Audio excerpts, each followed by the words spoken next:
Today we're making homemade granola.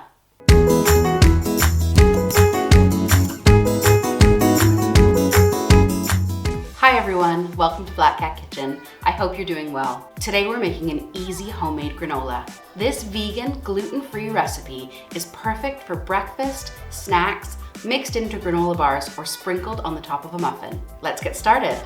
See the description below for a list of ingredients. You're going to want your oven preheated to 180 degrees centigrade or 350 degrees Fahrenheit. To a large bowl, add 4 cups or 385 grams of rolled oats. If you are gluten intolerant, make sure that these are gluten-free. Next, 2 cups or 140 grams of coconut. I'm using desiccated sweetened coconut, but you can use any coconut you have on hand. To this, 2 cups or 200 grams of sliced almonds. You'll want to make sure that you get the ones that aren't already toasted because they can burn if they're already toasted. And because I like my granola salty sweet, I'm adding half a teaspoon of salt, and for a little extra kick, a teaspoon of cinnamon. Last but not least, 80 grams or about half a cup of walnuts. This is optional, but recommended. The great thing about this recipe is it's completely customizable to your tastes. You can add any nuts in that you like to give it the flavor that you want. With clean hands, you'll want to give this a good mix just before adding our liquids. I'm going to pop 3/4 cups or 100 grams of coconut oil into the microwave. In the microwave? You can use any neutral flavored oil that you have. If it's already liquid, don't microwave it. To this, we're adding half a cup or 115 grams of your sweetener of choice. I'm using maple syrup to keep it vegan, but you can use honey. And give that a little stir. Now we're going to pour this over our granola mixture. You'll want to stir this with a spoon until everything is nicely coated. Don't worry if you don't think there's enough liquid. It does absorb quite quickly, but just make sure you've got all of those dry bits off the bottom and it's well incorporated. We're going to spread our granola on our baking sheets. For this amount, you'll probably need 2 baking sheets. It's quite a bit of granola.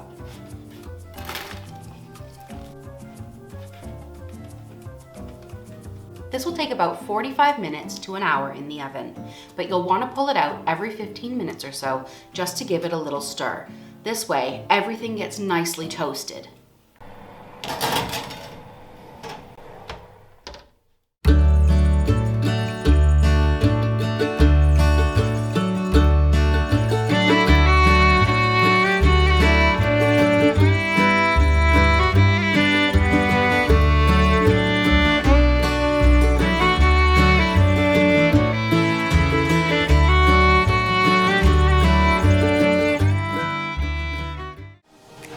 So you may see a few bits starting to get toasted. Just give it a stir. You can also spin your pan around if you know that you have a hot spot in your oven. If you don't see any browning at this point, don't worry. Back in for another 15 minutes. This has been in the oven about 45 minutes and you can see it's all evenly toasted. I did end up stirring this a few extra times just because I could smell it toasting. Let your granola cool and tip it back into a large bowl. Once it's cooled, I'm going to add in 1 cup or 115 grams of already roasted cashew nuts and 100 grams, about a cup, of dried cranberries. This is my favorite filling, but like I said, this recipe is so adaptable. You can add whatever your favorite granola fillings are. Dried banana chips, chocolate chips, M&Ms, really anything you like. This granola will keep in an airtight container for a good few months, if it lasts that long. All that's left is to build your perfect parfait.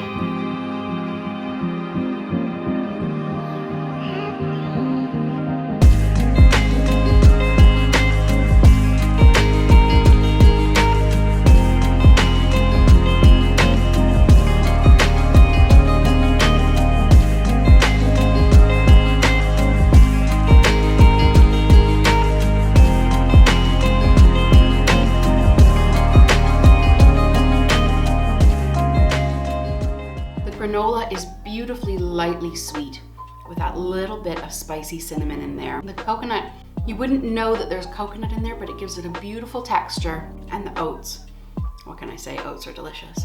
The nuts, whichever nuts you choose, add a lovely crunch. I would highly recommend starting with the base recipe of the oats, coconut, and sliced almonds, and then going from there with whatever your favorite nuts are. I love walnuts because they're great for brain health. And the cashews are so buttery and rich, and they add just a lovely texture. This is a great vegan, gluten-free breakfast, especially if you use a coconut-based yogurt. Such a healthy, great way to start your day. Thank you so much to all of my subscribers and everyone watching. We appreciate every single one of you.